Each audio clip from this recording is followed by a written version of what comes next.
Amen. Amen. Amen. Alléluia. Amen.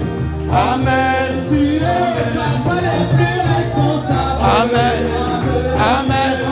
Amen. Alléluia.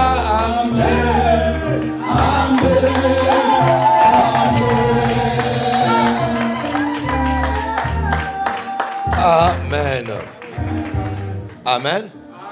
Est-ce qu'on peut élever simplement nos dîmes pour toutes les personnes qui ont apporté leur portion d'alliance? Et si vous l'avez fait aussi par virement via le compte de l'église, levez simplement les mains là où vous êtes. Nous voulons prier, Père. Nous te bénissons. Nous te rendons grâce, Seigneur, pour Seigneur, ces dîmes que nous apportons, Seigneur, par obéissance à ta voix. Parce que nous savons aussi que tu es un Dieu de principe, Seigneur.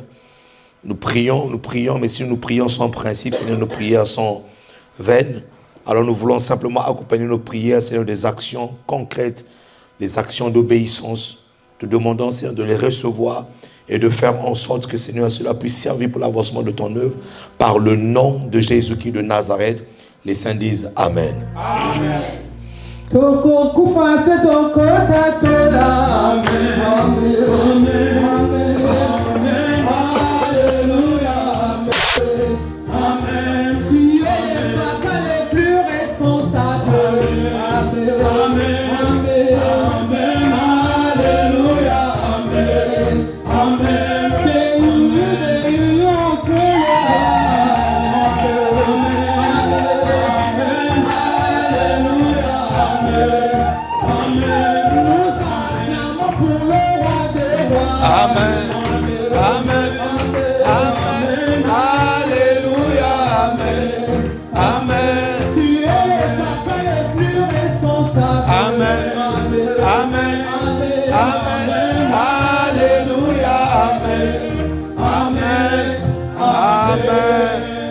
Est-ce qu'on peut acclamer le Seigneur?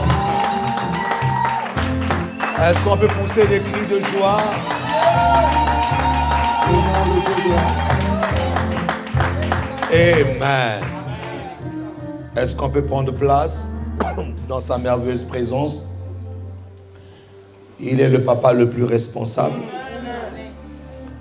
On ne connaît pas un Dieu qui soit responsable comme celui-ci. Celui qui a dit qu'il est avec nous jusqu'à la fin du monde, il est avec nous encore ce matin, présent en ces lieux. Est-ce qu'on peut acclamer Jésus ce matin?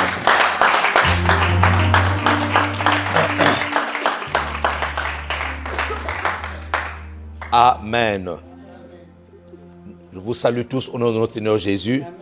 Et nous saluons notre famille qui nous suit au travers des médias. Que Dieu vous bénisse encore pour votre présence. Et vraiment pour la confiance que vous nous donnez, que vous nous apportez encore ce matin. J'aimerais pour commencer m'excuser pour ma voix. J'ai une voix cassée, mais du moins cela ne nous empêche pas d'annoncer la parole de Dieu. Même de la maladie, nous soumettons notre corps et nous libérons l'esprit. Nous disons au corps, achuse-toi, reste là où tu es et que l'esprit puisse être connecté à la grâce de Dieu. Et lorsque mon esprit sera en train d'être connecté à la grâce de Dieu, mon corps sera en train de recevoir la guérison. J'ai un collègue au travail qui m'a dit, Symphorien, je commence à faire ce que toi tu fais tous les jours. Parce que moi je lui ai dit qu'on n'a pas le même corps. Moi mon corps est renouvelé chaque matin par le Saint-Esprit. Lorsque le Saint-Esprit détecte une maladie, détecte quelque chose, le Saint-Esprit vient devient comme les globules blancs qui viennent phagocyter cette maladie-là. Et donc, je demande à l'Esprit de Dieu chaque matin quand je me réveille que mes cellules du corps soient renouvelées. Donc, moi, je vais vivre une éternelle jeunesse, en fait. Ouais, parce que chaque matin, le Saint-Esprit renouvelle mes cellules du corps. Et pendant que je disais ça à mon collègue dit, tu sais, ça ferait chaque matin, je commence à faire ta prière. Je dis à ton esprit, à ton esprit de Dieu là que tu m'as dit là, il appelle mon esprit de Dieu là, oui, moi, à ton esprit de Dieu là, que chaque matin, quand je me réveille, je lui dis de renouveler mes cellules du corps. Vraiment, ta prière là, ça m'a marqué. Ça m'a marqué. Je dis, oui, hein, vous voyez comment est-ce qu'on peut évangéliser les gens même tout simplement en expliquant ta foi, sans pourtant imposer ta foi, mais tu expliques ta foi. Et il y en a qui, à côté, où l'esprit va le toucher. Donc voilà, au moins j'ai un collègue qui fait ça chaque matin aussi, comme moi. Je bénis le Seigneur pour sa vie. Est-ce qu'on va acclamer le Seigneur?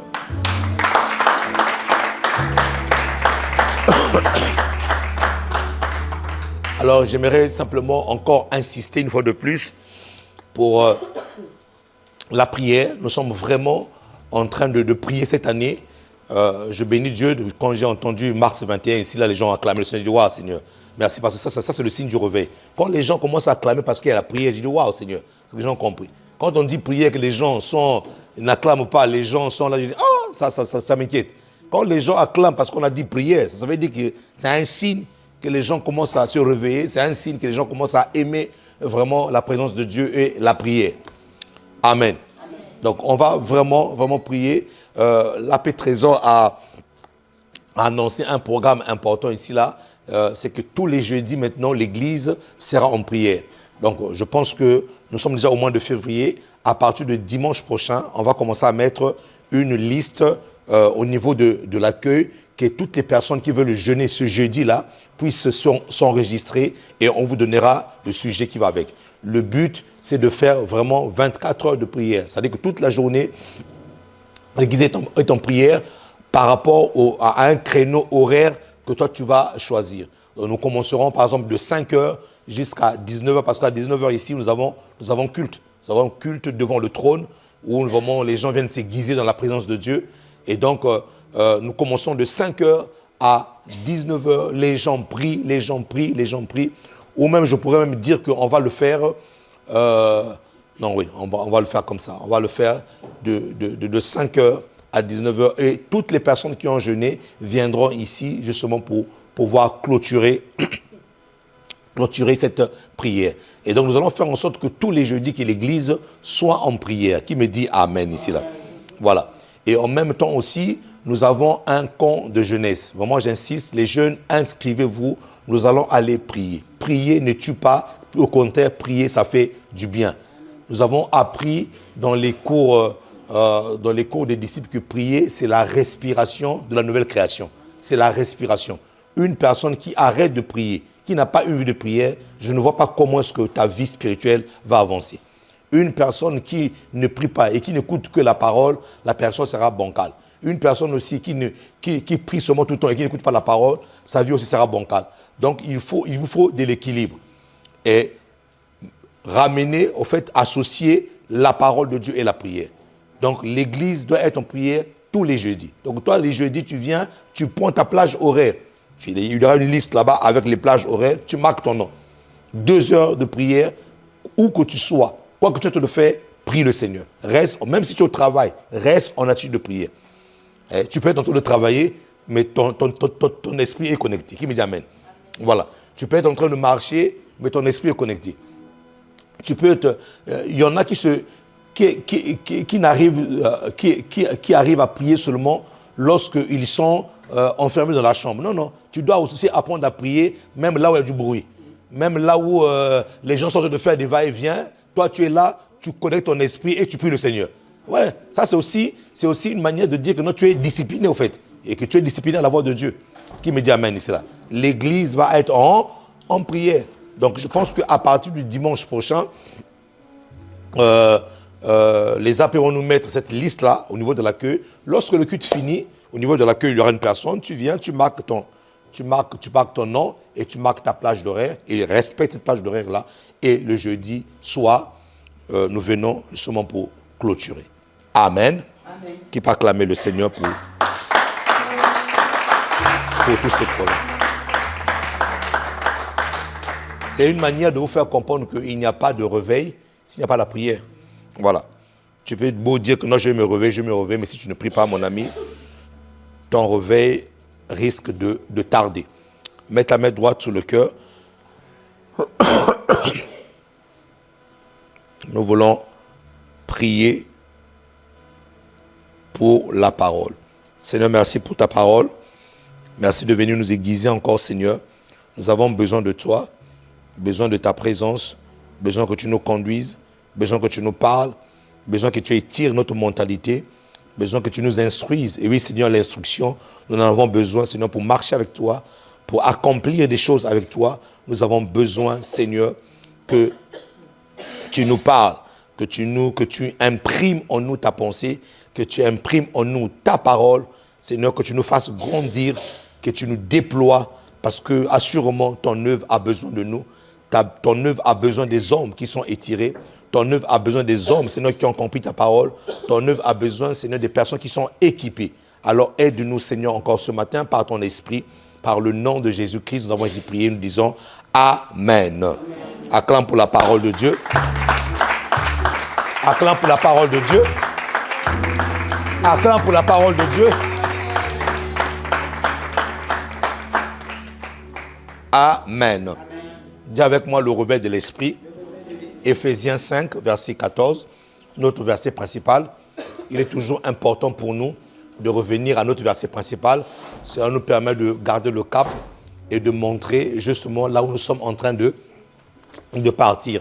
Est-ce qu'on peut tous se lever, parole de l'évangile, et nous allons tous le lire ensemble, comme des enfants aimant leur Dieu, comme des enfants disciplinés, comme des enfants, comme une armée de Dieu qui s'élève. 1, 2, 3, c'est pour cela qu'il est dit, réveille-toi. Attends, on va recommencer, parce que j'entends des voix qui sont en train de lire, il y a des voix qui ne lisent pas. Soyons disciplinés, soyons comme une armée. 1, 2, 3, c'est pourquoi. Réveille-toi, toi qui dors, relève-toi d'entre les morts, et Christ t'éclaire. Une fois de plus, c'est pour cela qu'il est dit, réveille-toi, relève-toi d'entre les morts, et Christ, est-ce qu'on peut acclamer pour la parole de Dieu? Merci beaucoup. Si on peut s'asseoir. Alors, quelques rappels. Nous avons dit que le réveil commence par une bonne prise de conscience. D'après ce que l'Esprit de Dieu me disait la dernière fois, je vous l'avais dit, que cet enseignement est divisé en 2 volets. Le premier volet, c'est que Dieu va d'abord réveiller la conscience de son peuple. Ouais. C'est pour ça que Jérémie dit revenez à moi et revenez à moi. Parce que Dieu, lorsqu'il remarque que le peuple est égaré, que le peuple est loin de lui, Dieu annonce, Dieu envoie un signal d'alerte en disant revenez à moi. Pourquoi Dieu dit revenez à moi? Parce que la faute n'est jamais la faute de Dieu. La faute est toujours de l'autre côté. Voilà. Dieu dit il est sous son trône, il ne bouge pas, il est là. Donc c'est à vous de revenir. Voilà. Parce que lui, il est le créateur, il est parfait, il a tout fait. Donc lorsqu'il y a une faute, il ne faut jamais aller accuser Dieu. Non, il faut toujours se regarder soi-même, ou peut-être regarder les paramètres endogènes autour de toi qui sont en train de créer un mouvement contraire à la volonté de Dieu, mais Dieu n'est jamais en cause. Il y a un homme de Dieu qui a écrit un livre où il a intitulé ce livre « Dieu n'est jamais en cause ». Voilà. Donc quand Jérémie dit « revenez vers moi », c'est que Dieu est là, Dieu n'a pas bougé. Dieu est là, Dieu attend son peuple. Qui me dit Amen. Et donc, lorsque Dieu nous a dit que ce réveil-là va d'abord commencer par la conscience. Parce que ça ne sert à rien qu'une personne reçoive le manteau du Saint-Esprit pour aller faire des miracles ou pour aller impacter si, à l'intérieur de lui, cette personne est morte. Voilà, si cette personne est morte. Donc le réveil commence d'abord par la conscience. Parce que je vous ai dit qu'il y en a qui sont endormis, mais ils ne reconnaissent pas qu'ils sont endormis. Voilà, pour eux, ils se disent qu'ils sont réveillés. Voilà. Pourquoi est-ce que des fois les personnes ont du mal à voir qu'ils sont endormis? Parce que cet endormissement-là est devenu comme un caractère. Cet endormissement est devenu quelque chose d'établi. Cet endormissement est devenu quelque chose d'habituel. Vous voyez? Quand l'habitude s'installe, l'habitude fait asseoir ce qu'on appelle le caractère. D'abord, on commence à le faire 1 fois, 2 fois, et lorsqu'on le fait tout le temps, ça devient ce qu'on appelle une habitude. Et l'habitude finit par faire asseoir quoi? Le caractère. Donc, des fois, la plupart du temps, ceux qui sont endormis, ils ne sont pas conscients qu'ils sont endormis parce qu'au fait, ils sont dans quelque chose qui est établi, au fait. Voilà. Ils sont dans quelque chose qui est établi. Donc, pour eux, ils trouvent ça normal. Toi, tu vois vert, lui va te dire qu'il voit noir. Parce que la personne, la personne a fait de cet endormissement un état, une manière. Voilà. C'est pour ça que le grand réveil, souvent, lorsque j'ai faisait des choses vis-à-vis du peuple, vous allez remarquer une chose, c'est qu'il commençait d'abord à attaquer l'intérieur. Voilà. Jésus attaque toujours l'intérieur avant de toucher à l'extérieur. Donc, le réveil dont nous parlons ici, là, 2 volets. D'abord, ta conscience doit être réveillée. Deuxième volet, Dieu va pouvoir envoyer sa puissance. Parce que si Dieu envoie sa puissance sur toi pour que le réveil se fasse et que tu n'es pas conscient, même cette puissance-là risque même de te tuer. Cette puissance-là risque même de t'écraser. Cette puissance-là risque d'être une puissance finalement vaine parce que tu n'as pas pris conscience. Est-ce que vous savez que il y en a, tu peux avoir des moyens. Tu peux avoir une arme. Mais si tu n'es pas conscient que celui qui est en face de toi, c'est un ennemi, tu ne pourras pas le tirer. Ouais. Donc la conscience est très importante. Tu peux avoir une arme. Mais si tu n'es pas conscient que celui qui est en face de toi, c'est un ennemi, tu ne pourras pas tirer. Donc, quand la puissance vient, la puissance est un moyen que Dieu nous donne pour pouvoir faire son œuvre. Parce que sans la puissance de Dieu, on ne peut pas faire son œuvre. Donc quand la puissance vient, combien de personnes, franchement, mes amis, soyons un peu sérieux et parlons un peu sérieusement. Combien de personnes ont reçu la puissance? Vous avez vu, des gens, peut-être pendant les moments d'impactation, des gens reçoivent la puissance. Reçoit. Tu vois, la personne dit oui, je. Vous voyez la personne crier. Vous voyez la personne même rouler par terre. La personne roule même par terre par la puissance de Dieu. Oui, parce que quand la puissance de Dieu vient, la personne peut être saisie et tombe par terre. Que la personne commence à... Parce que c'est une puissance qui vient sur toi, qui me dit amen. Mais après cette puissance-là, combien de personnes sont même sorties pour aller guérir des malades? Combien de services d'impact on a fait où on a dit aux gens, je vois en toi par exemple un don de guérison. Je vois que Dieu est en train d'activer en toi le don de guérison. Je vois que Dieu est en train d'activer en toi tel don, telle chose. Mais après avoir activé ce don-là, combien véritablement se lèvent pour commencer à exercer sur ce don-là? Ça veut dire qu'il y a un problème au niveau de leur conscience. Donc le problème de Dieu, ce n'est pas d'abord d'envoyer de la puissance. Oui. La puissance va venir sur toi. On voit des chrétiens aujourd'hui, vraiment que Dieu nous aide. Il y a des chrétiens qui sont tellement, qui ne sont pas conscients du réveil. Vous allez voir ces chrétiens-là, dans tous les programmes presque de Paris, vous les voyez. Là-bas, il y a un serviteur qui est en train de faire des miracles. Ils y vont. Ce n'est pas mauvais. Là-bas, il y a un type d'onction qui est venu là-bas. Ah, il faut que j'aille là-bas aussi pour aller recevoir cette onction-là. Ce n'est pas mauvais. À l'autre côté là-bas, il y a un pasteur, franchement, lui, il a une onction terrible de prédication. Je veux aussi recevoir cette onction de prédication-là. Tout ça, ce n'est pas mauvais. Mais le problème, c'est qu'après avoir reçu tout ça, là, après avoir reçu les impositions de main, concrètement dans ta vie, quand tu fais le bilan, où est-ce que tu as été réveillé? Après avoir reçu les impositions de main, après avoir reçu des onctions différentes, il y en a qui ont fait ce qu'on appelle des multièques, carrément d'onctions. Après avoir reçu tout ça là, montre-moi quel est le signe du réveil que tu as ramené. Oh. On t'a imposé les mains, on t'a dit, reçois.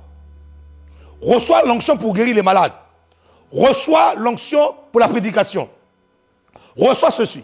Mais après plusieurs années, montre-moi quel est l'impact ou quel est le réveil que tu as ramené au travers de ce don. Donc, c'est pour ça que je dis et je répète ceci. Tu peux avoir une arme.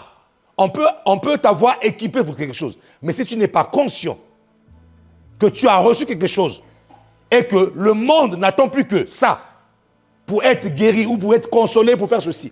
Si tu n'es pas conscient, en tout cas ce que tu as reçu là, risque. C'est pour ça qu'aujourd'hui, il y a beaucoup de chrétiens qui sont constipés. Constipés, pourquoi? Parce qu'ils ont tellement reçu, mais ils ne sont pas conscients qu'il faut libérer maintenant, libérer. Et la plupart du temps, qu'est-ce qu'on se dit? On attend de venir à l'église pour exercer ce don-là. Mais le véritable don, en vérité, s'exerce dehors. Oh, il n'y a pas d'amen ici, là. Amen. Tu as reçu. À un moment donné, tu deviens constipé, en fait. Et une personne qui est constipée a du mal à libérer. Pourquoi? Parce que tu es constipé, tu as tellement reçu. Mais à un moment donné, tu dis que non, je vais attendre un poste à l'église. Ou je vais attendre que le jour que le pasteur va me nommer sous tel poste pour que je commence à exercer mon don. Tu n'es pas réveillé du tout. Une personne qui a reçu un don, qui est réveillée, et qui est sous la couverture, Cette personne pourra me venir dire, pasteur, tu sais quoi, depuis que tu as prié pour moi, je sens dans mon cœur que j'ai reçu un don de guérison. Est-ce que tu peux me couvrir? La personne m'a demandé la couverture. Est-ce que tu peux prier pour moi pour que j'aille commencer à aller guérir les malades? Je sens un appel pour moi d'aller guérir les malades dans les hôpitaux. Mais pourtant, nous recevons. Nous recevons des capacités de la part de Dieu. Nous recevons des onctions.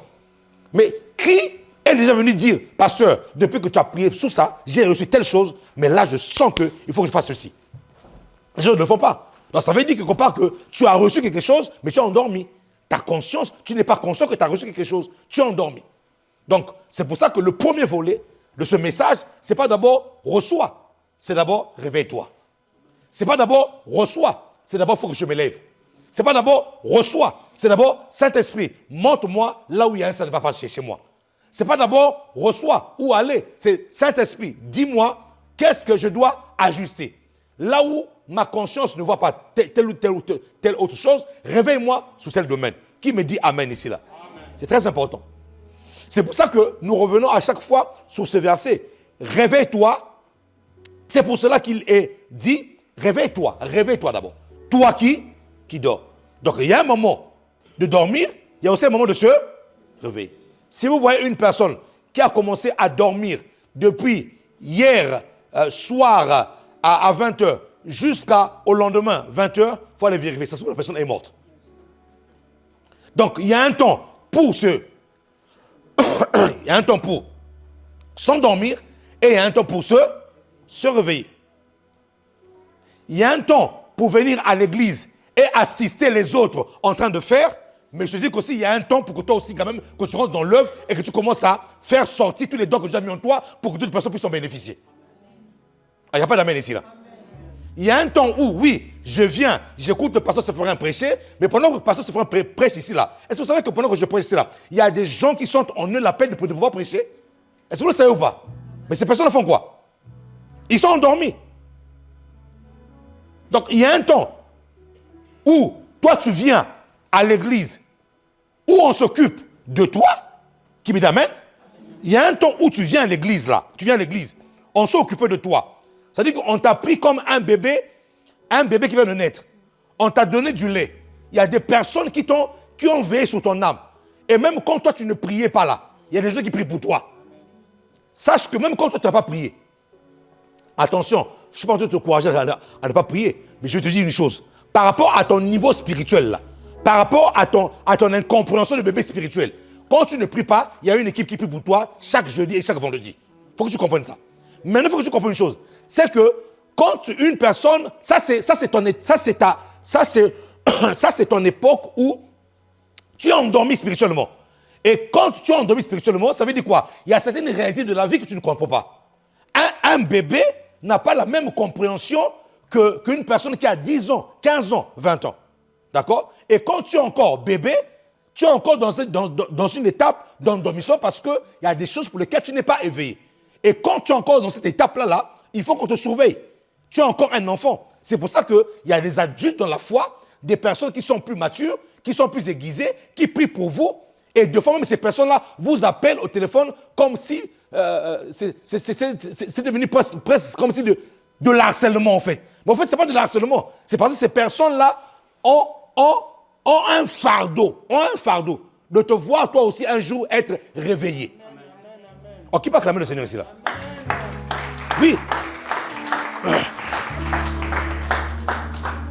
Quand on t'appelle au téléphone, quand tu vois lundi un AP t'a appelé, mercredi un autre AP t'appelle encore, ils ne t'embêtent pas en fait. C'est parce qu'ils veulent te ramener à un niveau de conscience que tu sois réveillé en fait. Donc, ça veut dire qu'il y a, en fait, il faut que tu comprennes une chose dans le réveil. C'est que dans le réveil, Dieu ne te blâme pas pour la position que tu occupes maintenant. Mais Dieu te blâmera lorsque tu demeures dans cette position-là. Je répète. Dans la dimension du réveil, Dieu ne te blâme jamais pour la position que tu occupes maintenant, pour ce que tu es maintenant. Tu es bébé spirituel, ce n'est pas grave. Tu es endormi, ce n'est pas un problème. Il y a un temps pour être endormi, il y a un temps pour être réveillé. Donc, tu vois, de la même manière qu'on s'occupe de toi là, il faut qu'à un moment donné, toi aussi, que tu commences à t'occuper d'autres personnes aussi. C'est-à-dire qu'il faut que tu atteignes une dimension où on ne doit pas s'occuper de toi tout le temps. Non, sinon tu restes bébé. Si j'ai un enfant de 10 ans, 11 ans, qui continue à m'appeler Baba au lieu de papa, je vais m'inquiéter. L'enfant avait 2 ans, 3 ans, c'était Baba. À 5 ans, Baba. À 10 ans, Baba. À 12 ans, Baba. L'enfant commence à voir la barbe, Baba. Même la barbe commence à blanchir comme celui du pasteur Saint, Baba. Mon ami, il faut t'inquiéter. C'est qu'il y a un problème qui va. Il y a un véritable souci. Et donc, même en tant que pasteur à l'église, le fardeau que nous avons, nous, ce n'est pas de voir les gens qui arrivent à l'église et qui restent tout au même stade. Il y a un problème. Les gens qui arrivent à l'église, on s'occupe d'eux, on les porte, oui, parce qu'on doit te porter. Il y a un moment de la vie où on doit te porter. Il y a un moment de la vie où on doit supporter des caprices. Il y a un moment de la vie où on comprend ton niveau d'enfance. On le comprend, que tu es enfant. Mais si après 15 ans, tu restes toujours avec la même attitude, mon ami, il y a un problème. Il y a un problème. Et Jésus le dit en ce terme. La nature ne vous enseigne pas telles ces choses. Est-ce que la nature ne vous enseigne pas qu'à un moment, il faut dormir, il y a un moment, il faut se réveiller. Et donc, il est très important pour nous, mes amis, que nous puissions prendre conscience. Dis Seigneur, je chante de répéter, répète pour moi. Seigneur, réveille ma conscience. Je vous ai dit la dernière fois, comment ça se fait qu'une personne à qui l'on prêche le péché tous les dimanches, mais tous les dimanches après qu'il tombe toujours dans le péché? Comment pouvez-vous expliquer ça? Comment pouvez-vous expliquer qu'une personne à qui l'on prêche le péché tous les dimanches, mais toutes les semaines la personne commet le même péché? C'est que le problème, ce n'est pas le péché que la personne commet. Le problème, c'est que la personne, au niveau de sa conscience, est morte. Tellement qu'au niveau de la conscience de la personne est morte, la parole de Dieu ne fait plus d'effet.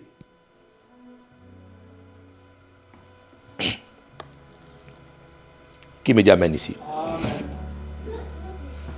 C'est pour cela qu'il est dit, réveille-toi, toi qui dors. Et nous avons dit que ce réveil commence d'abord par une prise de conscience. Ensuite, lorsque j'ai pris conscience, qu'est-ce que je fais? Rappelez-moi, s'il vous plaît, en tout cas, du moins ceux qui suivent mes prédications. Après avoir pris conscience, je fais quoi? Hein? Je cherche la vérité. La vérité me quand? Pourquoi est-ce que tu dois chercher la vérité te concernant? Parce que toute ta vie, avant de connaître Jésus-Christ, le diable t'a montré le faux de toi. Toute ta vie, le diable t'a montré ce que tu n'étais pas. Toute ta vie. Avant ta conversion, le diable t'a fait comprendre que tu étais ceci. Le diable t'a fait comprendre que non, tu étais une prostituée. Le diable t'a fait comprendre que non, tu étais un voleur. Le diable t'a fait comprendre que non, tu étais une personne amère. Le diable t'a fait comprendre que tu es une personne en colère, qui s'énerve tout le temps, qui a un esprit de nervosité.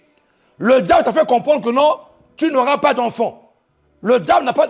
En fait, tout ce schéma-là, c'est pour ça que lorsque tu viens auprès de Dieu, la première chose que Dieu fait, c'est de te montrer le véritable toi-même. Donc, quand on dit que le réveil commence par une prise de conscience, ensuite, chercher la vérité, quand j'ai pris conscience, écoute-moi très bien, quand j'ai pris conscience, je ne commence pas d'abord à prier. La plupart du temps, c'est que les gens, ils ont pris conscience, tout là, nous prions. Mais tu as prié par rapport à quoi? Quand j'ai pris conscience, la première chose, qu'est-ce que Dieu dit me concernant? La vérité me concernant. Parce que tout ce que le diable t'a montré jusqu'à présent, c'était la réalité. Mais ce n'est pas la vérité. La vérité est en Christ. Donc, il faut que tu cherches la vérité. Et pour chercher la vérité, tu dois être un amoureux de la parole de Dieu. Pour chercher la vérité, tu dois être un amoureux de la parole de Dieu. Si tu n'es pas un amoureux de la parole de Dieu, même dans tes prières seront fausses. Heureusement que le Saint-Esprit est là pour prier pour nous, pour la part des suppliques inexprimables. Mais si tu ne connais pas la parole de Dieu, comment pourras-tu même aller dire au diable qu'il s'est trompé à ton sujet? Donc tu dois connaître la parole de Dieu. C'est pour ça que la dernière fois, je vous ai répété le récit de Luc 4. Il est écrit. Jésus s'y a répété, il est aussi écrit. Donc il est très important, mon ami, pour que tu puisses exceller, pour que tu puisses être dans un vrai réveil, tu dois connaître qu'est-ce que Dieu a dit te concernant. Et pour connaître ce que Dieu a dit te concernant, tu n'es pas obligé d'aller chercher les prophètes. La véritable prophétie par excellence, c'est la parole de Dieu. Plonge ton regard dans la parole de Dieu et commence à demander à Dieu, Seigneur, qu'est-ce que tu as dit me concernant. Et tu vas voir que Dieu va illuminer les yeux de ton cœur et tu sauras véritablement qu'est-ce que Dieu a dit te concernant. C'est ce qu'on appelle la révélation. Qui peut acclamer le Seigneur ici? C'est ce qu'on appelle la révélation.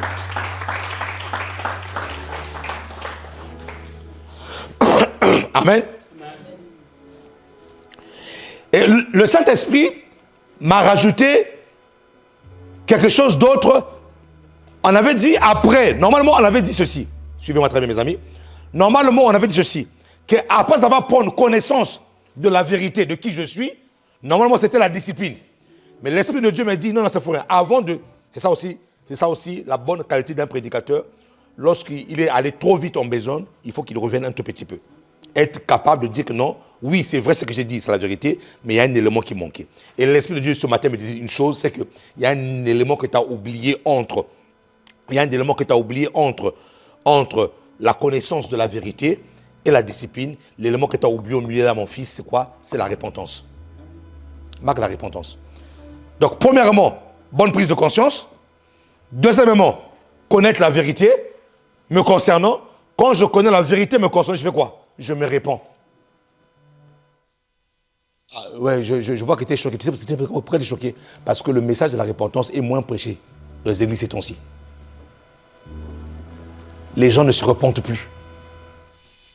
Il n'y a plus de repentance. Et là où il n'y a pas de repentance, il n'y a pas de réveil. Regardez Jésus. Les pharisiens, je vais vous mettre dans le contexte du texte. Et suivez. Les pharisiens croyaient qu'ils étaient dans le bon. Les pharisiens, ils avaient ce qu'on appelle la Torah. Je vous explique. Ils avaient ce qu'on appelle la Torah. Les pharisiens pensaient qu'ils étaient un peuple, ils étaient réveillés. Les pharisiens, c'est eux qui étaient les gardiens du Moïse. Quand on parle du Moïse ici, là, on parle des 10 commandements de la loi que Dieu a donnée à son peuple, selon laquelle ce peuple-là allait marcher pour plaire au cœur de Dieu. Parce que je vous signale que tu ne peux pas t'approcher de Dieu si tu ne le plais pas, si ton cœur. C'est pour ça que Dieu a envoyé Jésus. Le sang de Jésus-Christ a coulé pour que Dieu nous voie au travers de Jésus. Sinon, écoutez-moi très bien, sinon, un pécheur, je vous dis un pécheur, une personne pécheresse ne peut pas se tenir dans la présence de Dieu. Impossible.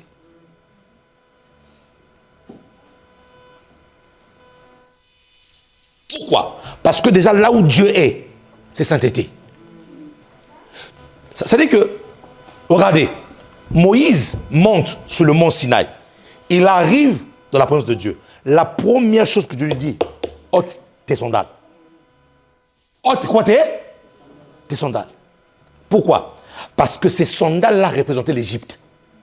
Les sandales de Moïse représentaient toutes les pratiques égyptiennes que Moïse avait appris.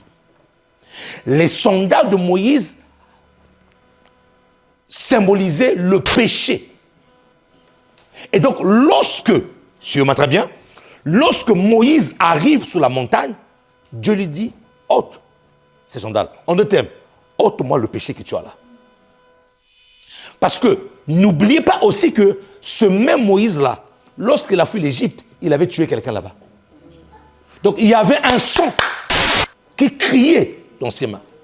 Donc, lorsqu'il arrive dans la présence de Dieu, vous savez, pour que Moïse puisse vivre dans la présence de Dieu, il a fallu ôter les sandales.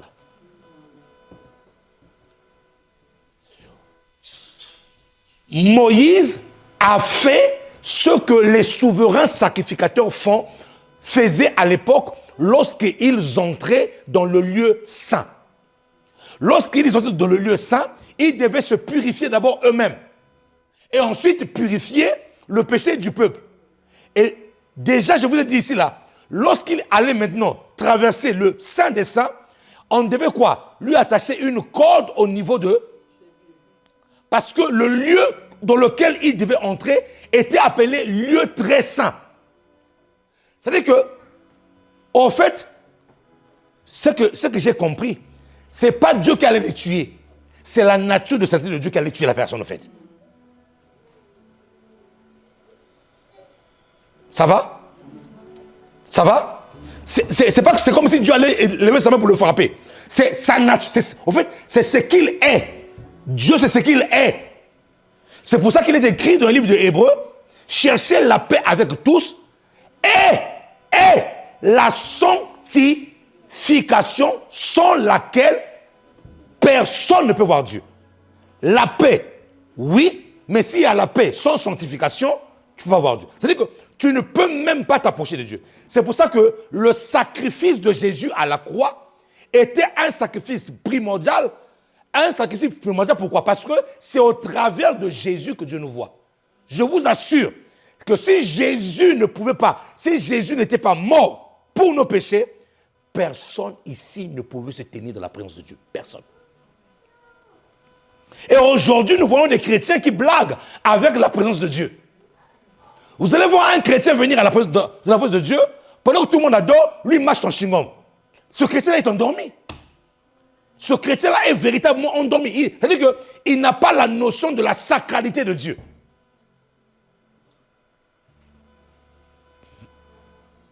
Vous allez voir une personne qui arrive dans la présence de Dieu, son téléphone sonne, il est en train de dire « Allô, allô, je suis occulte. Mais éteins ton téléphone. Avant de rentrer ici, éteins ton téléphone. Mets-le sur vibreur. Donc, il n'y a même pas cette crainte de Dieu. Or, ce que nous faisons aujourd'hui là, mon ami, si ce n'était pas Jésus, personne n'allait tenir dans la présence de Dieu. Personne.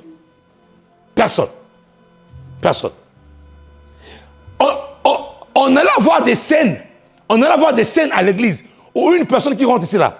Hier, la personne était en boîte de nuit. Ou hier, la personne venait de commettre son adultère, son péché. Dès que tu rentres là, tu tombes là. On allait avoir des scènes à l'église où des gens, je vous dis, on allait avoir des scènes à l'église où des gens allaient tomber. C'est parce que Dieu a eu compassion de nous. Lorsqu'il nous voit, il voit Jésus. En fait, c'est le sang de Jésus qui est en train de calmer le cœur de Dieu. Je vous dis la vérité. C'est le cœur, c'est le sang de Jésus qui a apaisé le cœur de Dieu. Et qui a fait que toi et moi nous soyons acceptables et éligibles dans la présence de Dieu. Qui peut acclamer le Seigneur ici là?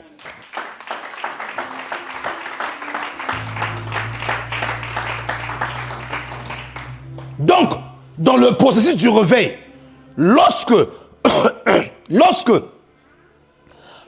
j'ai pris conscience, lorsque je connais la vérité, qu'est-ce que je fais? Je dois me repentir. Pourquoi? Pourquoi est-ce que je dois me repentir? Je dois me repentir parce que la vérité ramène la lumière. La vérité ramène la lumière là où tu ne connaissais pas. Acte 17:30 dit quoi? Dieu, sans tenir compte de nos temps d'ignorance. Le temps d'ignorance, mon fils, tu peux mettre ça, Acte 17:30. Acte 17:30. Dis avec moi, ce réveil est un réveil de la conscience d'abord. Voilà. Je vous assure, les amis, il y a une puissance de cet esprit qui va arriver dans cette église-là. Cette puissance-là, ça va être terrible. Même les membres de vos familles ne vont pas vous reconnaître. Je vous dis la vérité. Il y a une telle puissance qui va descendre dans cette église-là. C'est pour ça que Dieu m'a dit, insiste d'abord sur leur conscience. Il faut que ce peuple soit réveillé dans leur conscience. S'ils ne sont pas réveillés, pourquoi est-ce qu'on vous met tous ces programmes de prière-là? C'est parce qu'on veut vous cultiver à quelque chose, en fait. C'est une culture qu'on est en train d'imprimer en vous.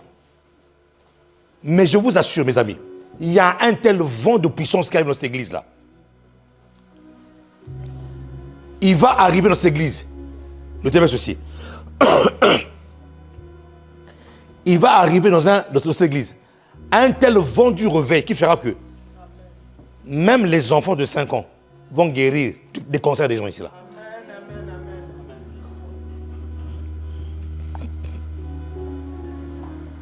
C'est pour ça que je te prépare à ce vent-là.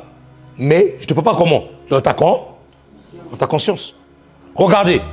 Dieu, sans tenir compte des temps d'ignorance, prend le temps d'ignorance ici là comme étant le temps d'endormissement. Dieu, sans tenir compte des temps d'ignorance, annonce maintenant. Dis-moi maintenant. Dis-moi maintenant. Maintenant. Comprenez que ce maintenant-là, ici-là, c'est un présent continu. C'est-à-dire que ce maintenant-là, pendant que ça a été, le jour où ça a été écrit, c'était maintenant. Présentement, là aussi, c'est toujours maintenant. C'est un présent continu. C'est un présent qui ne change pas. Il reste constant. Donc, cette parole reste valable pour ceux qui l'ont entendu. Le jour où ça a été écrit, cette parole reste valable aujourd'hui. Le jour où Pasteur Sephorin meurt, il n'est plus dans ce monde-là, cette parole restera toujours valable. Les nouveaux chrétiens qui viendront 15 ans après, 20 ans après, cette parole restera valable. Dieu annonce maintenant à tous les hommes et en tout lieu qu'ils aient à faire quoi? Qu'ils aient à faire quoi, mes amis? Aidez-moi à prêcher. Qu'ils aient à faire quoi? À se repentir. Maintenant, il faut comprendre c'est quoi le vrai sens de la repentance ici là. Jésus, lorsqu'il commence son ministère, avant même que Jésus-Christ puisse commencer son ministère, son précurseur, Jean-Baptiste, disait quoi? Repentez-vous, car le royaume des cieux est proche. Et Jésus, oh mon Dieu, aide-nous. Lorsque Jésus commence son ministère, le premier message de Jésus-Christ, c'est pas venez recevoir le mariage. Non, non, non. Le premier message de Jésus-Christ, c'est pas venez recevoir des richesses. Non, non, non. Le premier message de Jésus-Christ, c'est pas venez recevoir des maisons. Le premier message de Jésus, c'était repentez-vous, car le royaume des cieux est là, maintenant. Aujourd'hui, on se trompe de message. Le véritable message qui ramène le cœur des fils vers le cœur des pères et le cœur des pères vers le cœur des fils, c'est la repentance. Il n'y a pas de réveil s'il n'y a pas de repentance. Aujourd'hui, Dieu n'est même plus dans nos cultes. Dieu n'est même plus avec nous. Pourquoi? Parce que nous-mêmes dans la maison de Dieu, comme si on était dans un marché. Qui de nous ici là a eu même le temps de demander pardon? Qui de nous ici là a eu même le temps de dire Seigneur, j'ai péché contre toi et contre toi seul, j'ai péché, je demande pardon. Les gens ne demandent plus pardon. Il n'y a plus cette notion de la repentance, de faire volte face, de revenir sur soi-même et de dire. C'est-à-dire que les gens viennent adorer Dieu avec leurs péchés. Il n'y a même plus la notion de la repentance. C'est pour ça que même nos cultes vont changer. Nos cultes vont changer. Pourquoi nos cultes vont changer? À chaque fois maintenant, lorsqu'on va commencer à venir ici à l'église, avant de lever la voix sur quoi que ce soit, mettez le peuple à genoux qui demande pardon à Dieu sur leurs péchés qu'ils ont fait. En fait, le lieu de culte devient comme un endroit, comme un marché où on peut rentrer et puis sortir. Il n'y a même pas, c'est-à-dire que la personne a péché hier, la personne a mal agi hier, il vient dans le culte, même pas la notion de demander pardon à Dieu. Qu'est-ce qu'il fait? Tout de suite, là, c'est quoi? Il commence à lever les mains vers le ciel et il commence à adorer. Et je comprends pourquoi est-ce que Dieu dit éloignez de moi le son de vos voix. C'est-à-dire rabaissez les mains que vous levez vers moi. Parce que les mains que vous levez vers moi sont souillées de sang. Je dis, c'est souillé de sang. Donc, et c'est pour ça que même le réveil tarde. Le réveil tarde, pourquoi? Parce qu'une personne qui a péché ne reconnaît même pas qu'elle a péché. Est-ce que je parle à quelqu'un ce matin? Est-ce que je peux parler ce matin? Est-ce que je peux parler ce matin? Il n'y a plus cette notion. Et j'annonce ici là à toutes les personnes qui font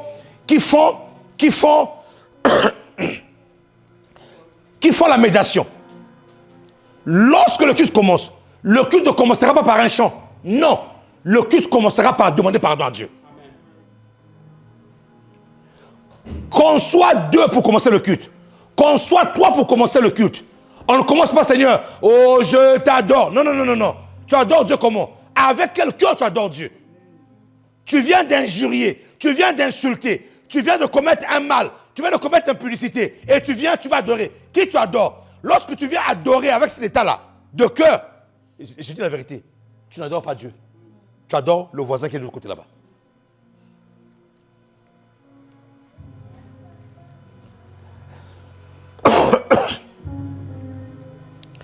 Dis-moi, le réveil passe par la repentance. Nous devons nous repentir. Cette notion de repentance n'est plus. En fait, J'ai suivi le pasteur, j'ai fait un brainstorming de mon message.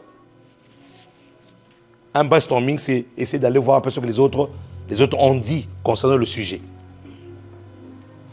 J'ai fait un brainstorming de mon message. J'ai suivi le pasteur de Toulouse, le pasteur qui a la grande église à Toulouse là. Pasteur, j'ai oublié son nom. Il a une très grande église à Toulouse. J'ai oublié son nom. Je m'excuse, mais j'ai oublié son nom.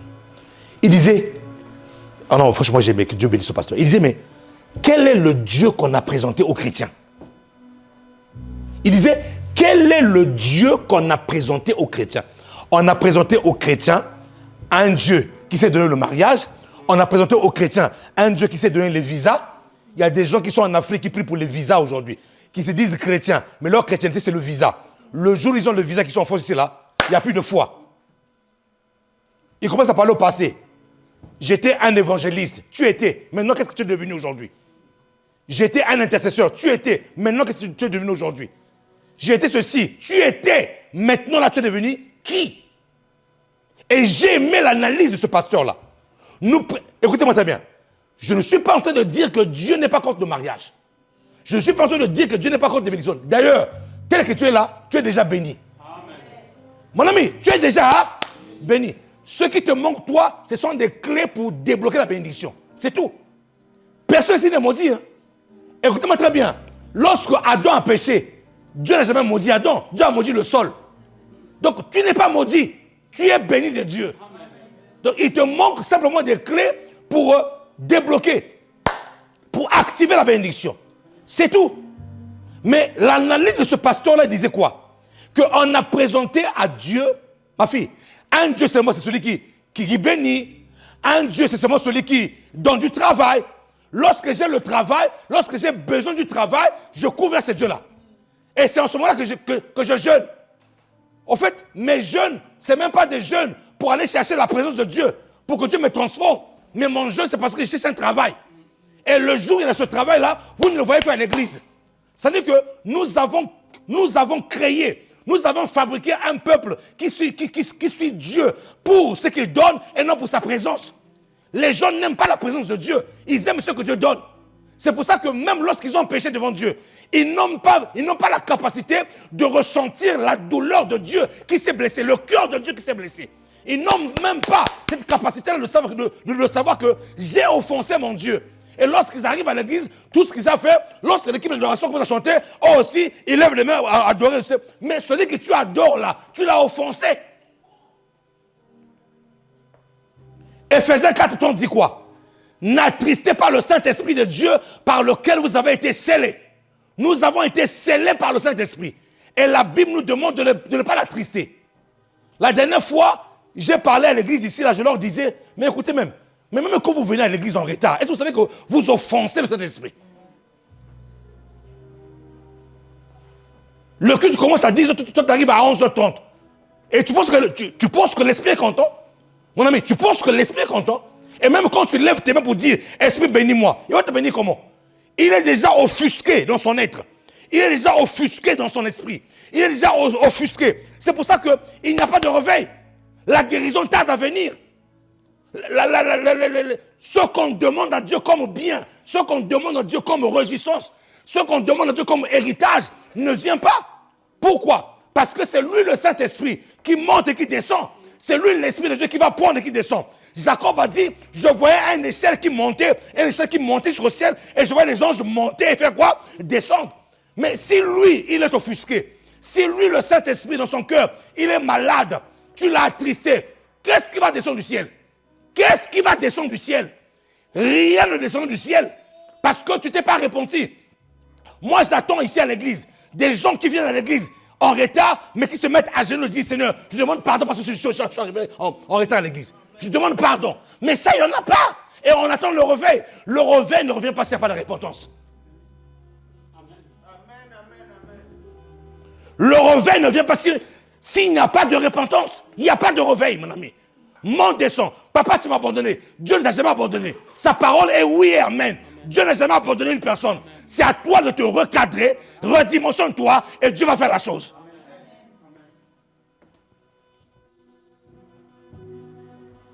Est-ce que je peux parler à quelqu'un ici ce matin? Est-ce que je peux parler à quelqu'un ce matin?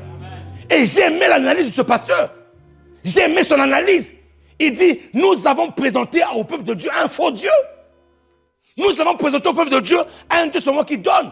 Mais nous n'avons pas présenté au peuple de Dieu un peuple qui sait chercher le cœur de Dieu. Est-ce que j'ai offusqué Dieu? Est-ce que j'ai fait mal à Dieu? Il y a plus ça dans l'église. Et vous voyez des prédications, tu seras la tête dans la queue. Ouais, tu cries, arrête de crier oui. Tu ne seras jamais la tête parce que le Saint-Esprit qui est en toi, lui qui est le gouverneur général du royaume des cieux, celui qui est en toi, il est déjà attristé. Il est déjà attristé. Dis Seigneur, pardonne-moi. Il n'y a que deux personnes qui disent ça.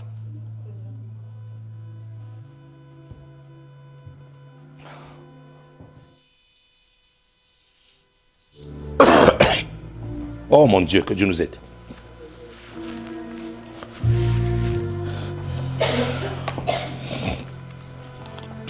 Acclame le Seigneur.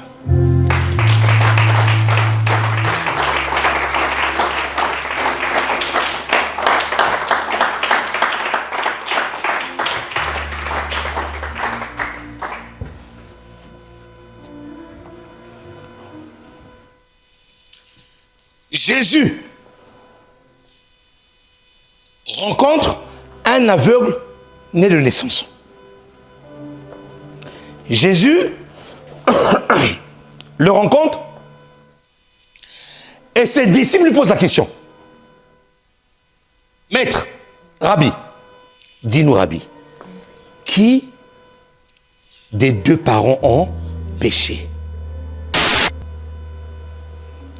Cette question, elle est en même temps théologique, mais elle est en même temps révélatrice. Les théologiens peuvent dire tout ce qu'ils veulent sur cette parole-là, mais il y a une vérité très profonde. Jésus, Rabbi, dis-nous, de qui, entre les deux parents, ou lui-même, celui qui est aveugle là, qui a péché? Ça veut dire que les disciples avaient la notion, ils comprenaient que derrière une maladie se cache quoi? Un péché. Est-ce que je peux parler à l'église? Est-ce que je peux parler à l'église? C'est pour ça que tu me vois descendre sur la chaise comme ça, parce que j'ai envie de te voir vraiment, j'ai envie de te toucher. Qui des deux ont péché?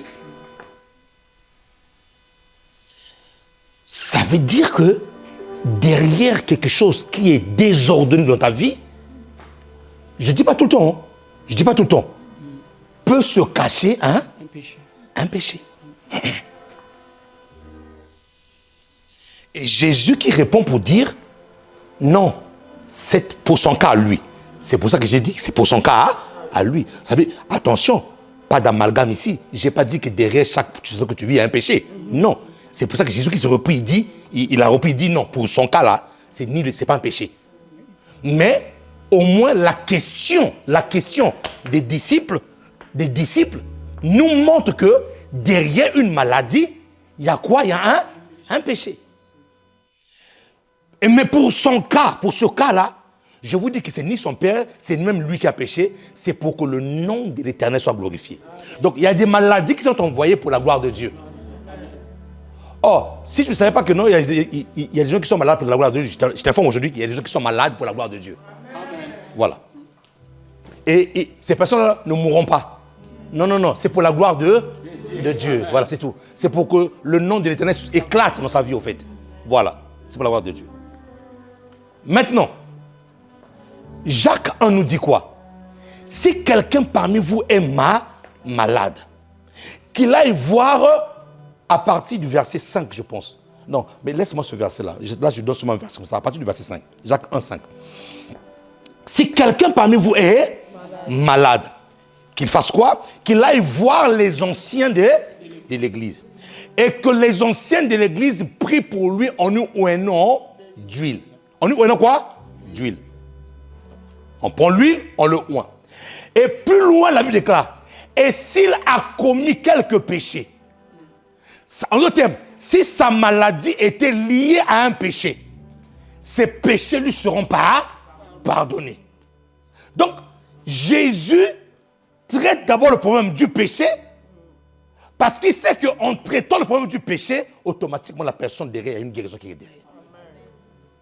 Maintenant, nous ne sommes pas un peuple qui a la culture de la repentance. C'est pour ça qu'il y a des maladies qui traînent dans l'église. Tu viens malade, tu repars malade. Tu viens avec une douleur, il y a un problème qui est là devant toi, qui ne bouge pas. Parce que après, les gens ont oublié la notion de la repentance.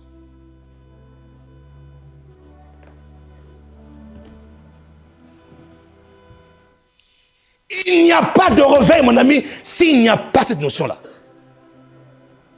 Est-ce que vous savez que là, nous sommes au culte aujourd'hui. Il y a des gens qui ont commis des péchés depuis lundi. Je vous assure que jusqu'à présent, là, ils ne sont jamais repentis. Jamais. C'est-à-dire qu'ils n'arrivent pas à sentir dans leur cœur que l'Esprit de Dieu a été offusqué. Vous n'avez pas senti ça. Nous avons la grâce. Quelle est la grâce que nous avons aujourd'hui de la repentance?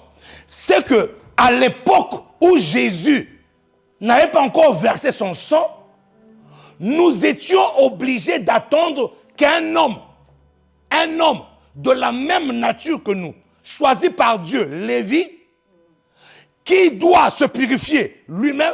Donc, ça veut dire que pour couvrir mes péchés, la couverture de mes péchés dépendait d'un homme.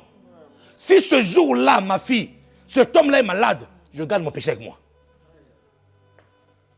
Si ce jour-là, ce sacrificateur-là est malade, je garde mon péché avec moi. Et je suis éloigné de Dieu. Pourquoi? Parce que sans la paix et la sanctification, je ne peux pas le voir. Donc si je m'approche de Dieu dans cet état-là, Dieu ne me voit pas. Et lorsque j'annonce des prières devant lui, ce sont des cymbales qui retentissent dans ses oreilles. Dieu n'entend pas.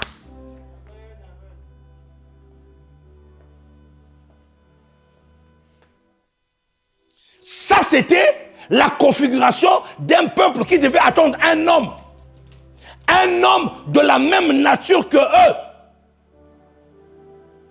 Et lorsque cet homme-là entrait dans le Saint des Saints pour aller expier le péché du peuple, rien ne me garantissait que lui-même aussi était honnête devant Dieu. Rien ne me garantissait que cet homme-là devait vraiment sortir. Et rien ne me garantissait que cet homme-là allait citer mon nom devant Dieu. Rien. Et ça se trouve qu'on entend là-bas, là, il devait peut-être oublier. Il cite le nom de tout le monde dans la liste comme de par hasard, il oublie ton nom.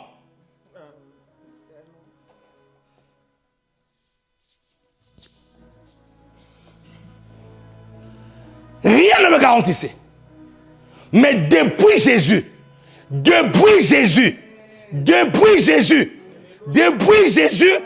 ma Bible m'informe ceci, que le rideau du temple a été déchiré.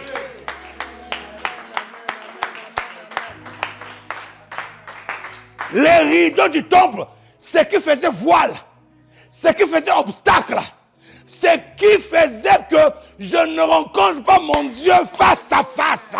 Ce qui faisait que, ce qui mettait une barrière entre moi et Dieu, le sang de Jésus devient la porte par excellence, ou le voile par excellence. Ce n'est pas seulement le souverain sacrificateur qui doit y entrer pour aller expier les péchés du peuple, mais Apocalypse me dit ceci, il a fait de nous tous un royaume des sacrificateurs selon Dieu le Père. Et donc, je n'attends plus le temps de la grâce, je n'attends plus. Dès l'instant où le Saint-Esprit me fait connaître mon péché, je deviens sacrificateur dans Jésus. Dès l'instant où le Saint-Esprit m'a dit, dès l'instant où il m'a pointé du doigt à paix, je n'attends plus un souverain sacrificateur. Je n'attends plus un homme qui soit égal à moi. Le seul rideau, c'est le sang de Jésus. Dès l'instant, c'est que le sang de Jésus qui est là. Quand je traverse ce rideau du sang là, et que lorsque je me présente devant lui, Dieu me voit comme étant une personne qui n'a jamais péché, parce que j'ai traversé le rideau du sang de l'agneau. Je deviens moi-même le sacrificateur. Donc une personne aujourd'hui qui vient de la présence de Dieu, qui n'a pas la notion de repentance, est en train de faire un empilement de péché pour lui-même. Dieu n'est pas là.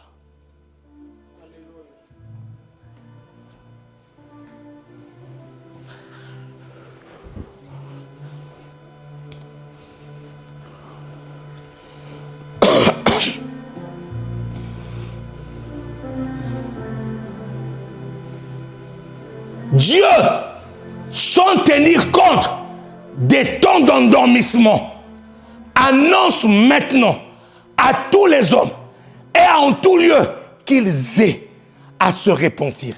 Écoute-moi très bien. Tu n'es pas à l'église d'abord pour le mariage. Tu es à l'église d'abord pour soigner ta relation avec Dieu. Réponds-toi de ton mal. Réponds-toi de ton péché.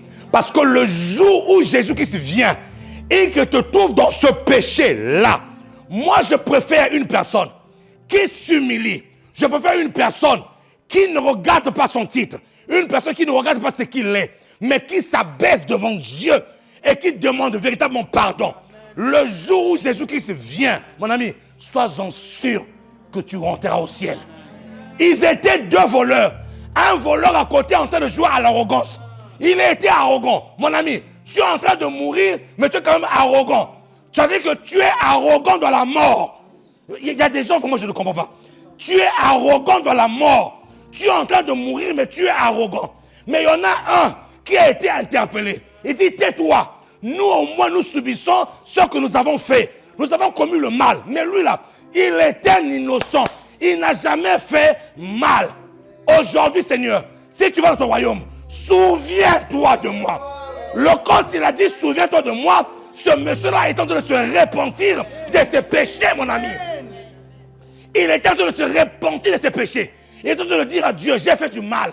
J'ai fait ce qui était mauvais. Mais aujourd'hui, s'il te plaît, de grâce, si je ferme mes yeux, permets que je les ouvre au ciel à côté de toi. Souviens-toi de moi. Et Jésus élève la parole. Mon ami, Dieu ne peut jamais régimber contre ta repentance. Dieu ne peut jamais résister devant une personne qui se repente. Parce que quand tu te réponds, ça veut dire que tu reconnais que tu as mal fait. Quand tu réponds, tu reconnais que... Mashakatayanaba. Tu reconnais que tu as terni l'image de Dieu. Donc Dieu a dit, faisons l'homme à notre image, selon notre ressemblance. C'est le péché qui te change l'image de Dieu. C'est le péché qui enlève l'image de Dieu en toi. Donc lorsque tu te réponds, mon ami, Dieu n'a jamais repoussé une personne qui se répond. Jamais j'ai vu ça. Jamais j'ai vu ça. Le roi David, on peut tout dire de lui. Il a couché avec Bathsheba, la femme d'Uri. Il est méchant. Il envoyait son premier soldat au premier rang pour qu'il aille mourir. Il est méchant. Mais les gens ne connaissaient pas le secret de David. Les gens ne connaissaient pas le secret de David. Les gens ne connaissaient pas. Ils ne connaissaient pas le secret de David. David, lorsqu'il avait fait mal à Dieu, il allait dans le lieu secret. Il prenait de la sonde. Il mettait la sonde sur lui. Il rentrait dans des sacs. Il se roulait par terre pour demander la pitié de Dieu. Amen. Et lorsqu'il sort, toi tu le juges. Mais ce que tu ne sais pas, c'est que devant Dieu, il dit, l'homme seulement mon cœur.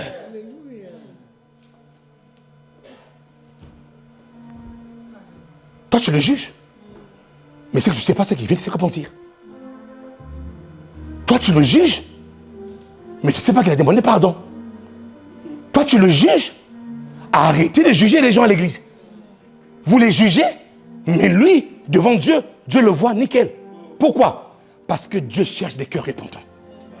Il n'y a pas de réveil s'il n'y a pas la repentance. Et que ceux-ci prient pour lui en lui oignant d'huile.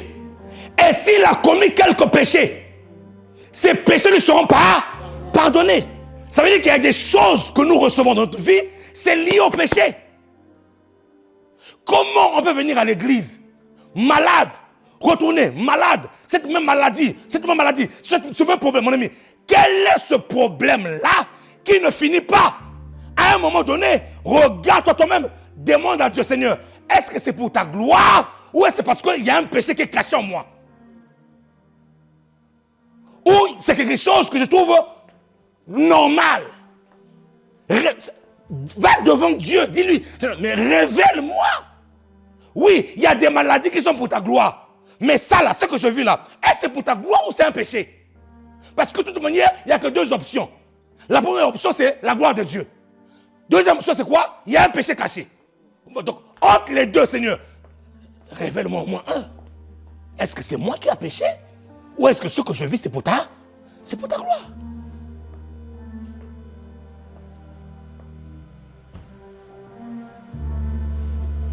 Cabo, Cabo, Cabo, que ta nuée descend sur nous, que ta nuée descend au Cabo, Cabo. Cabot,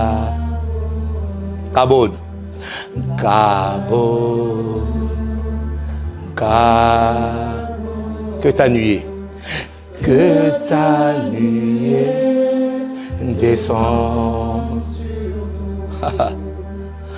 que ta nuée descend, oh, Cabot. Cabot,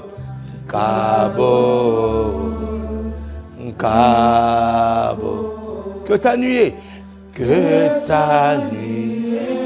descend sur nous, Seigneur. Descend sur nous, Dieu. Ta nuée descend.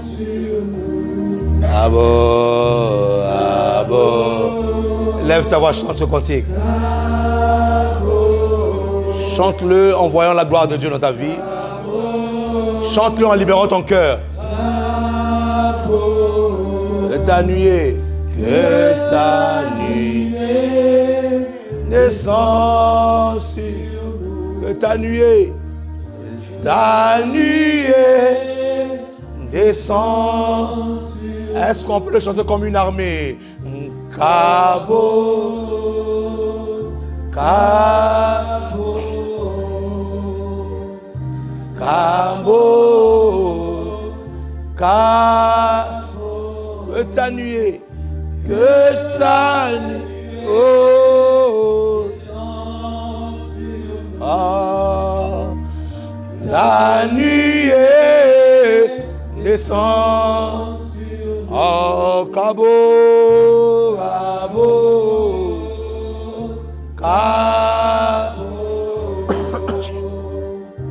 Cabo, que ta nuée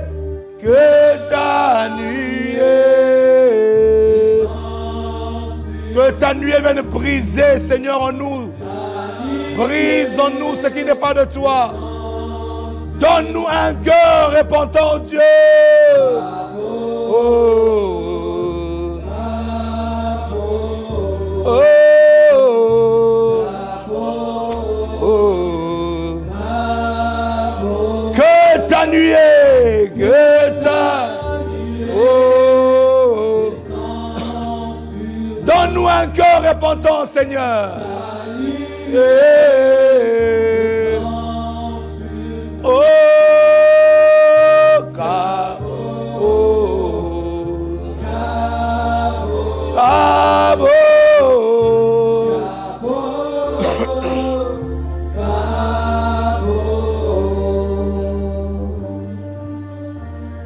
oh yes.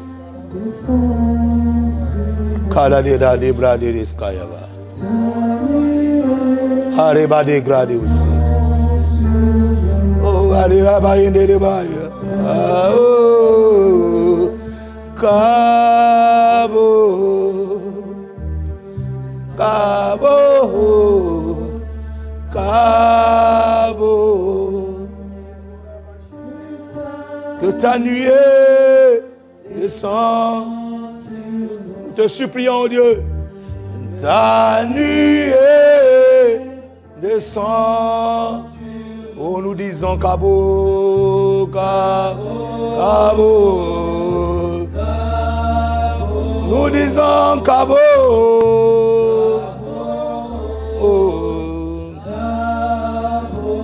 que ta nuée, que ta. Oh, je sens sa présence ici. La nuée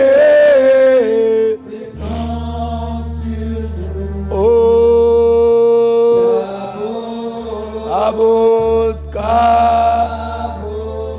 Yendere Baba Yanda Rabaye.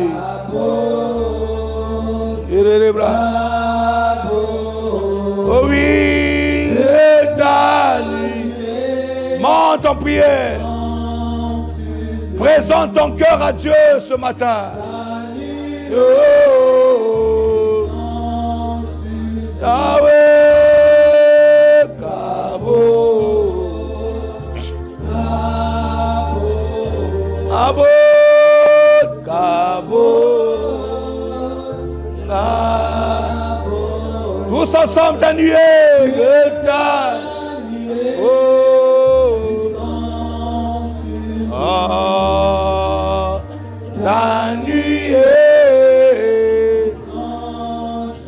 oh,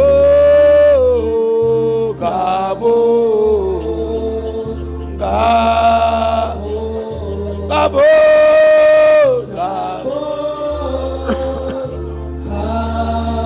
que ta nuée,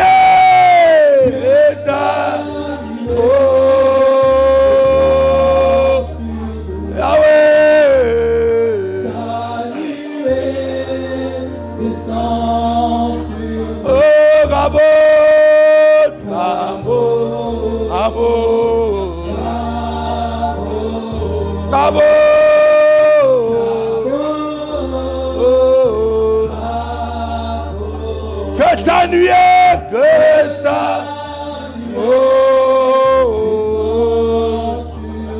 Yahweh, ta nuée descend sur Gabo.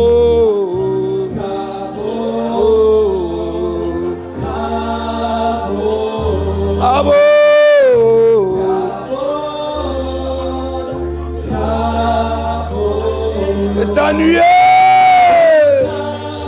oh,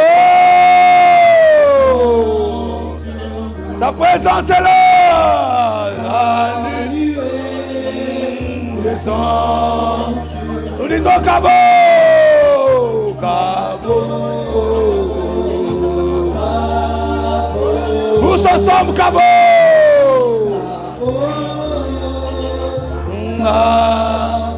Que ta nuée.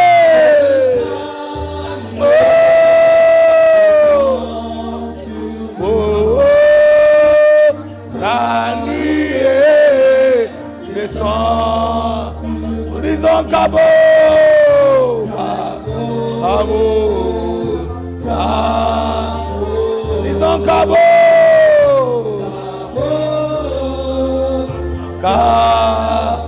que ta nuée,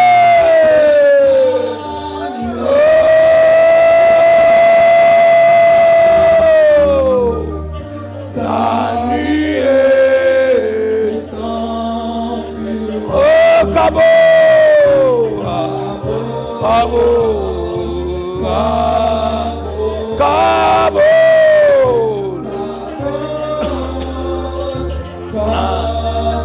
que ta nuée,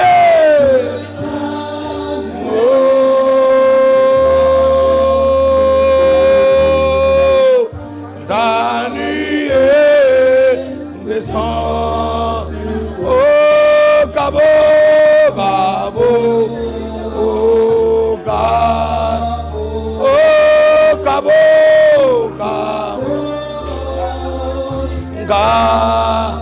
Que ta nuée, oh, sang, oh, ta nuée descend. Nous disons Cabo, Cabo, Cabo, Cabo. Nous disons Cabo, Cabo,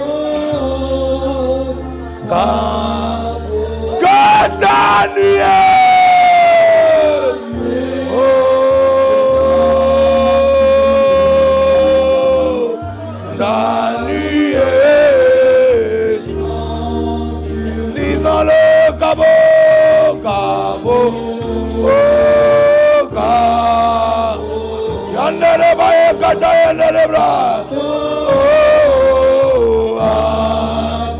disons que sa nuée. Oh,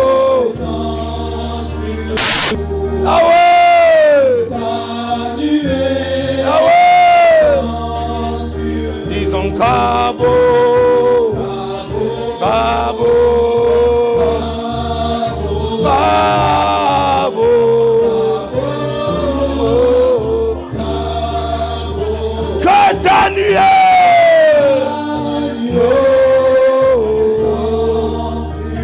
que ta nuée, Seigneur, descend au Cabo, Cabo, Cabo.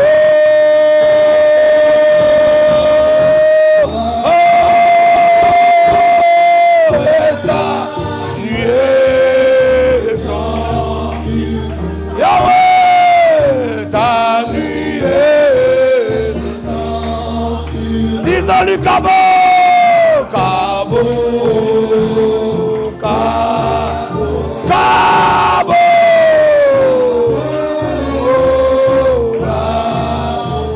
que ta nuée, Yahweh, ta nuée, oh, Cabo, Cabo. Cabo, Cabo, Cabo, que ta nuée,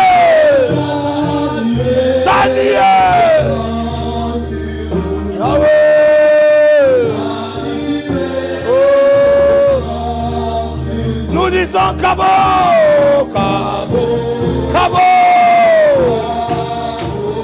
Cabo.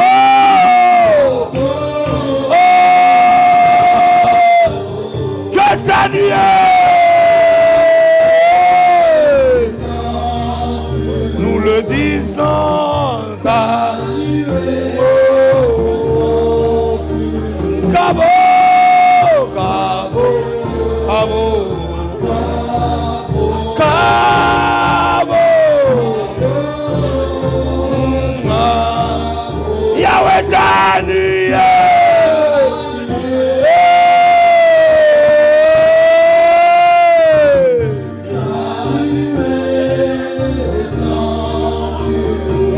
Cabo, Cabo, Cabo, Cabo, que ta nuée,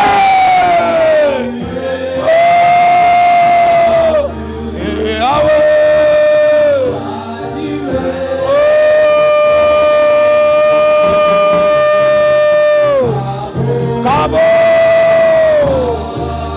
Cabo, Cabo, que ta nuée, Père. Chalaléblo. Quelle présence de Dieu. Quelle présence de Dieu. Il est là, la présence de Dieu là. Cabo, Cabo, Cabo.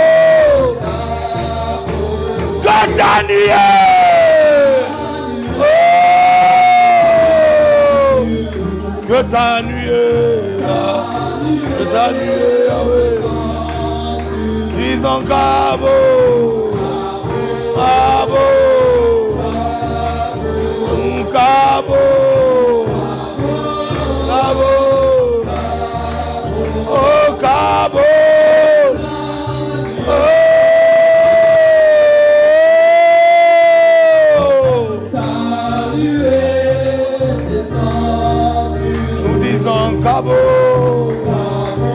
Cabo, Cabo, Cabo, Cabo,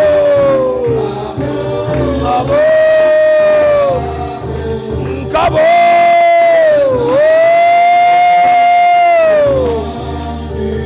que ta nuée descend, oh Cabo, Cabo, Cabo, oh, que ta nuée,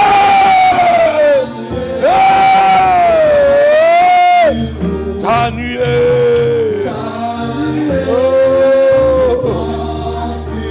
Disons Gabo. Gabo. Gabo.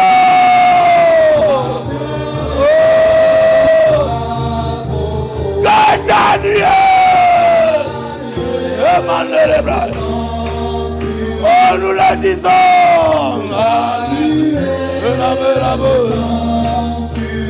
Gabo. Gabo. Gabo. Gabo. Gabo.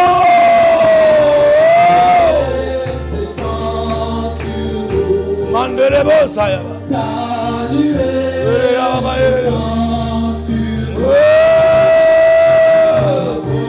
Gabo.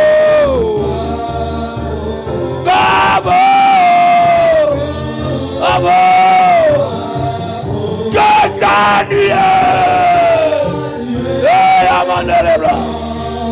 Brigata ya magore abosaka. Eri ababa. Disons Gabo.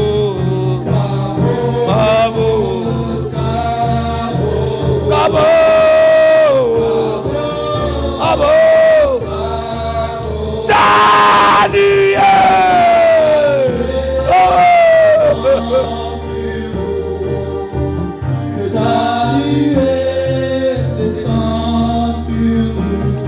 Disons Gabo. Gabo. Gabo.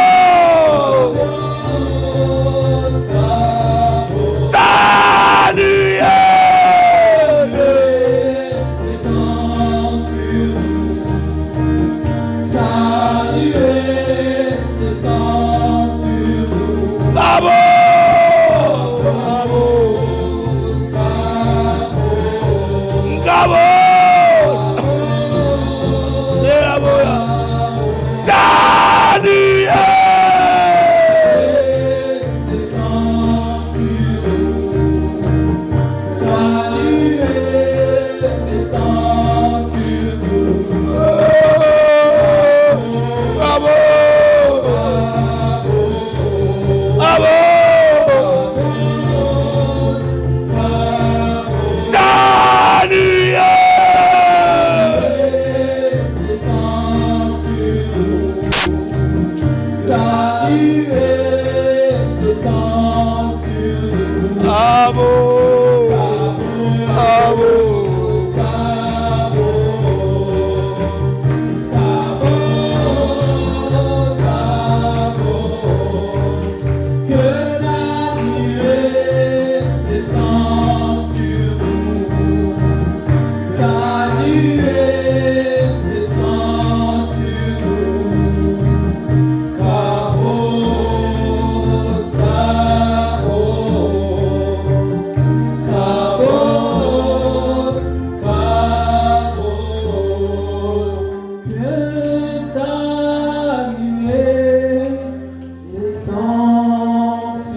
Seigneur,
Tu écoutes, Seigneur, le son de ces cœurs qui montent devant ton trône. David avait fait mal, mais David avait un cœur repentant. Il n'y a pas de réveil, Seigneur, s'il n'y a pas de repentance. Alors ramène-nous dans cette dimension de repentance pour que le réveil souffle.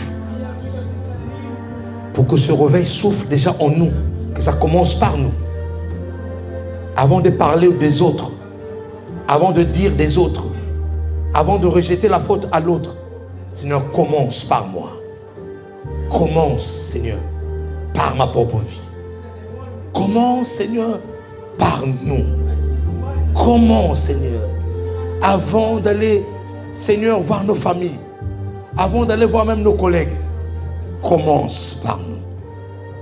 Commence, Seigneur, par nos vies. Commence. Merci, Seigneur, pour ce vent du réveil. Merci pour ce cœur de repentance que tu es en train d'imprimer en chacun d'entre nous.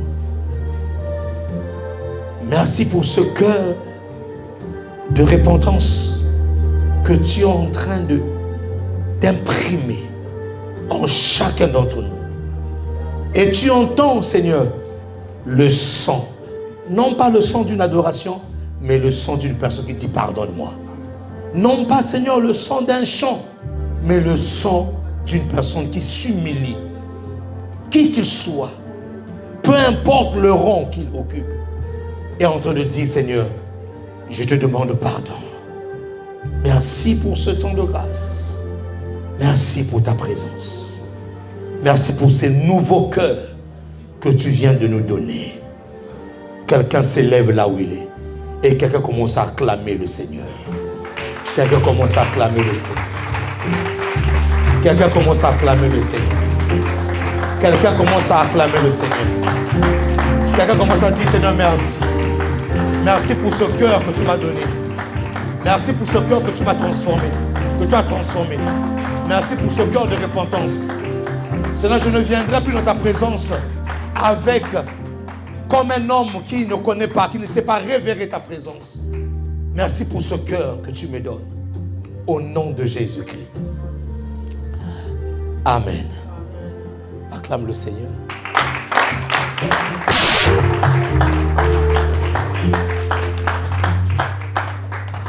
Il ne peut pas avoir de réveil sans la repentance. On en a marre et on est fatigué, mes amis, de voir constamment les mêmes choses à l'église. C'est que quelque part on a offensé Dieu. Ouais. Et quelque part on a offensé Dieu. Et si le Saint-Esprit est attristé dans son cœur, ce que nous faisons ici là, nous sommes un club d'amis. Là où l'Esprit de Dieu est offensé dans son cœur et qu'il n'y a pas ce cœur de pardon, il n'y a pas ce cœur de repentance. Le dimanche prochain, je vous expliquerai en long, en large, en quoi ça consiste véritablement la repentance. Là, j'ai lancé des jalons. Mais maintenant, nous allons entrer en profondeur. Il faut que le réveil arrive. Il faut que le réveil arrive. Je vous dis, Église, préparez-vous. Vous allez voir une puissance descendre d'ici là. Vous allez voir une puissance descendre d'ici là. Et vous allez commencer à constater, même les gens commencent à venir à l'église qui t'a invité, je ne sais pas, ils sont sortis de mon cœur de venir. Je vous dis, il y a un niveau que nous sommes en train d'atteindre. Un niveau.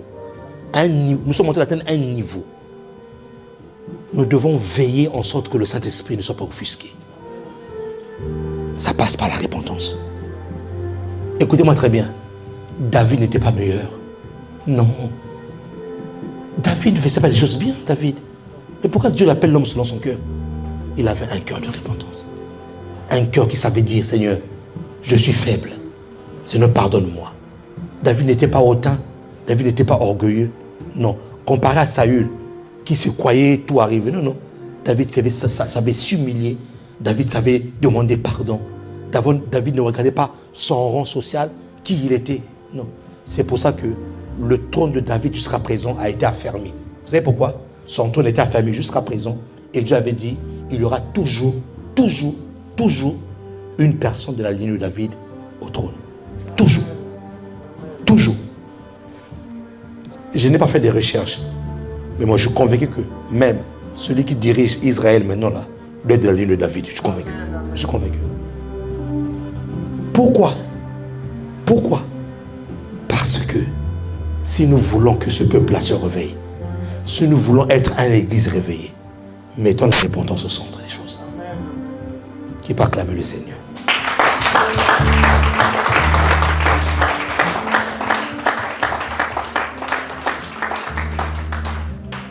L'heure impartie est arrivée. On fera la scène, c'est la prochaine fois. Ouais. Ne sois pas dans une religion. Suis dans l'esprit. C'est pour ça que je n'ai pas voulu couper, parce que je sentais que dans le cœur des gens, il y avait cet élan de la repentance. Donc il fallait laisser les gens faire, s'il vous plaît. Non, faire là. Est-ce qu'il y a des nouveaux parmi nous, des personnes qui sont arrivées pour la première fois? Si tu es arrivé pour... Ah, elles ne seront pas clamées. Lève ta main. Oh là là. Dieu te bénisse. Oh, wow. Wonderful. Que Dieu te bénisse, ma fille. Dieu te bénisse. Nous te comptons déjà parmi nous. Et tu es béni de Dieu. Voilà. Que ton avenir soit assuré. Au nom de Jésus. Garde tes mains levées. Père, merci pour ta grâce. Merci pour ton nom. Ton nom est grand. Tu es au commencement et tu es à la fin. Seigneur, s'il te plaît, nous voulons le réveil. J'ai entendu une prière tout à l'heure qui disait brise là où il faut briser. Alors Seigneur, brise là où il faut briser. Seigneur, taille là où il faut tailler. Récupère là où il faut récupérer. Nous avons nos faiblesses. Nous ne sommes pas parfaits. Mais nous te supplions, Seigneur. Nous avons ce matin le cœur de David qui était capable de revenir devant toi et de se rouler par terre, oubliant qui il était dans son rang social et demandant pardon. Toute l'église se joint à moi. Là où tu as été offusqué, ô cher Saint-Esprit, nous te demandons pardon. Là où tu as été blessé, là où tu ne pouvais plus te mouvoir, là où tu ne pouvais plus agir, les maladies que tu ne pouvais plus guérir, parce que nos cœurs étaient devenus sombres, parce que nos mains étaient devenues sales, nous te demandons pardon. Et nous te disons, cher Saint-Esprit, reprends le contrôle. Cher Saint-Esprit, agis là où il faut agir. Parce qu'il n'y a pas de réveil s'il n'y a pas cet élan de repentance. Cette semaine est bénie. Cette semaine est une semaine de grande repentance. Une semaine, Seigneur, où nous allons nous regarder comme dans un miroir et te demander pardon. Que ton nom soit élevé, que ton nom soit glorifié. Et les saints disent Amen. On acclame le Seigneur, on pousse des cris de joie, des cris de repentance, des cris de triomphe. Alléluia. Amen. Bon dimanche à tous. Salut ton frère, salut ta soeur. Que Dieu vous bénisse. Merci de m'avoir écouté. Merci pour votre patience. Que Dieu vous bénisse. Salut ton frère. Va faire la communion fraternelle envers une personne. Ne pars pas sans pourtant saluer une personne, sans pourtant voir, sans pourtant embrasser une personne, sans pourtant prendre une personne dans tes bras, en train de la rassurer. Dieu est bon. Merci.